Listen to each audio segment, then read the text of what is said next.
خونی حویلی حصہ اول منحوس دعوت یہ کہانی ایک نوجوان صحافی ریحان کی ہے جو ایک مقامی نیوز ایجنسی میں کام کرتا تھا۔ ریحان کو بچپن سے ہی خوفناک اور پراسرار جگہوں میں دلچسپی تھی۔ وہ اکثر بھوت پریت جنوات اور آصب زدہ جگہوں کے بارے میں مضامین لکھتا تھا۔ ایک دن اسے ایک عجیب سا ای میل موصول ہوا۔ ای میل پر کوئی نام نہیں تھا، بس ایک مختصر سا پیغام۔ اگر تم سچ کا سامنا کرنے کی ہمت رکھتے ہو تو اس ہفتے کی رات 12 بجے کالا باغ حویلی آؤ۔ سچ تمہارا انتظار کر رہا ہے۔ ایک پرانا مکین۔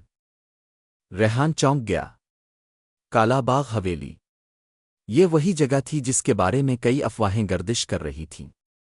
کچھ لوگ کہتے تھے کہ وہاں سے عجیب آوازیں آتی ہیں، کچھ کا کہنا تھا کہ وہاں کئی سال پہلے ایک پورا خاندان پراسرار حالات میں مارا گیا تھا۔ حصہ دوم کالا باغ حویلی کا پہلا دیدار۔ ریحان نے فیصلہ کر لیا۔ وہ کیمرہ ریکارڈر اور ٹارچ کے ساتھ حویلی پہنچا۔ حویلی ایک ویران جنگل کے کنارے واقع تھی، اس کے اطراف کانٹے دار جھاڑیاں تھیں اور لوہے کا زنگ آلود گیٹ ہوا سے جھول رہا تھا۔ جیسے ہی ریحان نے گیٹ کھولا، ایک یخ بستا ہوا کا جھونکا اسے چھو کر گزر گیا۔ ایسا لگا جیسے کوئی سایہ اس کے آس پاس سے گزر گیا ہو، مگر وہ نہ ڈرا بلکہ اندر داخل ہو گیا۔ حویلی اندر سے اور بھی خوفناک تھی۔ دیواروں پر خون کے نشانات تھے، فرش جگہ جگہ سے ٹوٹا ہوا تھا اور ہر طرف گرد جمی ہوئی تھی۔ اچانک ایک دروازہ خود بخود کھلا اور اندر سے ایک مدھم سی عورت کی آواز آئی۔ تمہیں دیر ہو گئی ریحان۔ ریحان کی ریڑھ کی ہڈی میں سرد لہر دوڑ گئی۔ اس نے فوراً کیمرہ نکالا اور آواز کی سمت بڑھا۔ حصہ سوم سائے چیخیں اور راز۔ وہ کمرہ جو دروازے کے پیچھے تھا بالکل سنسان نظر آ رہا تھا، مگر جیسے ہی ریحان نے اندر قدم رکھا دروازہ زور سے بند ہو گیا۔ کمرہ اچانک تاریکی میں ڈوب گیا۔ صرف ایک چیز واضح تھی، ایک پرانی کرسی پر بیٹھی ہوئی عورت کی شبیہ جس کا چہرہ دھندلا تھا اور آنکھیں خالی۔ ریحان نے ہمت کر کے پوچھا، تم کون ہو؟ عورت کی آواز ایک دم بدل گئی، بھاری اور گونجدار۔ ہم وہ ہیں جنہیں اس گھر نے نگل لیا، تم بھی اب واپس نہیں جا سکتے۔ اچانک کمرے کی دیواروں سے سائے نکلنے لگے۔ وہ چیخ رہے تھے، بلک رہے تھے، جیسے انہیں صدیوں سے قید رکھا گیا ہو۔ ریحان نے بھاگنے کی کوشش کی مگر اس کے پاؤں فرش سے چپک گئے۔ اس کی سانسیں تیز ہو گئیں، جسم پسینے میں بھیگ گیا۔ پھر ایک دم ہر چیز غائب ہو گئی۔ حصہ چہارم زندہ مگر بدلا ہوا صبح کا سورج طلوع ہوا۔ قریبی گاؤں کے لوگ حویلی کے باہر جمع تھے۔ وہ حیران تھے کیونکہ ریحان جو گزشتہ رات حویلی میں گیا تھا اچانک دروازے کے باہر بے ہوش ملا۔ مگر ریحان اب وہ ریحان نہیں رہا تھا۔ اس کی آنکھیں خالی تھیں، اس کا چہرہ زرد اور اس کی آواز بدل چکی تھی۔ وہ اب کبھی کچھ بولتا نہیں تھا، بس راتوں کو چھت پر جا کر خلا میں گھورتا رہتا۔ کبھی کبھار وہ زمین پر انگلی سے کچھ لکھتا تھا۔ وہ اب بھی میرے اندر ہیں۔ اختتام شاید آغاز۔ کالا باغ حویلی اب بھی وہیں کھڑی ہے۔ ہر سال وہاں جانے والے کچھ لوگ لوٹتے ہیں اور کچھ نہیں۔ کہتے ہیں جو سچ تلاش کرے وہ سچ میں دفن ہو جاتا ہے۔ کیا اب میں ہمت ہے وہاں جانے کی؟ خونی حویلی حصہ دوم سب کچھ ختم ہو چکا ہے، اغازن ہلاکت۔ ریحان تو واپس آ گیا تھا، مگر اصل ریحان نہیں۔ لوگوں کو جلد ہی اندازہ ہو گیا کہ کچھ ٹھیک نہیں۔ وہ اب کبھی کسی سے بات نہیں کرتا تھا، دن بھر خاموشی سے بیٹھا رہتا اور رات کو چھت پر جا کر عجیب زبان میں کچھ بڑبڑاتا تھا۔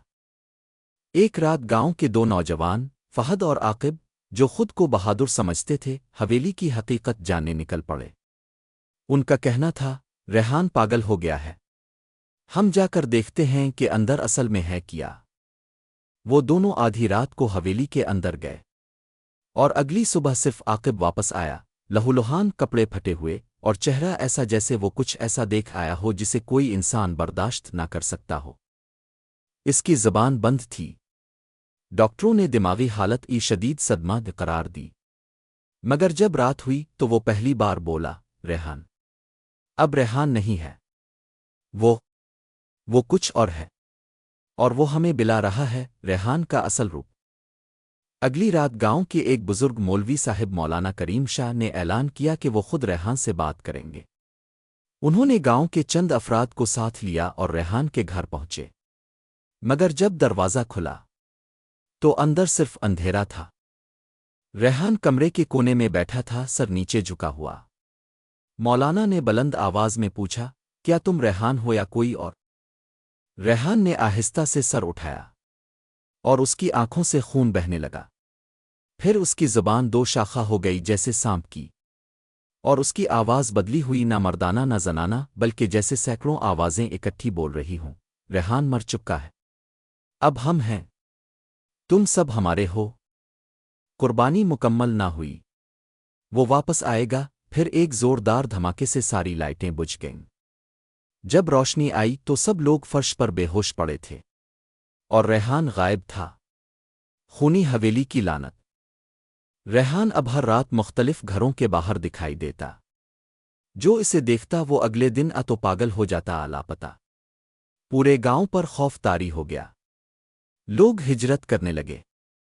مولانا کریم شاہ نے قرآن پاک سے دم کر کے حویلی کے دروازے پر تعویذ لگایا، مگر اگلی رات وہ خود مسجد میں مردہ پائے گئے اور ان کے سینے پر خون سے لکھا تھا، قرآن ہمیں نہیں روکتا، ہم قرآن سے پہلے تھے۔ اب بات صرف ریحان تک نہیں تھی، پوری حویلی جاگ گئی تھی۔ انجام سب کچھ ختم۔ چند دنوں بعد حویلی سے ایک آخری ویڈیو وائرل ہوئی، کسی نامعلوم شخص نے بھیجی تھی۔ ویڈیو میں دکھائی دے رہا تھا کہ حویلی کے تہخانے میں کئی لاشیں چھت سے الٹی لٹکی ہوئی تھیں، اور ان کے درمیان ریحان کھڑا تھا، آجو کچھ بھی وہ بن چکا تھا۔ وہ کیمرے کی طرف دیکھ کر مسکرایا اور آہستہ کہا، اب تم سب کی باری ہے، حویلی اب تمہیں بلائے گی۔ کالا باغ آخری پناگاہ ہے، اس کے بعد گاؤں کا نام و نشان مٹ گیا۔ جو بھی اس علاقے سے گزرتا کہتا ہے کہ ایک پرانی حویلی اب بھی اندھیرے میں کھڑی ہے، اس کے دروازے کھلے ہیں، اور کوئی اندر آنے کا انتظار کر رہا ہے۔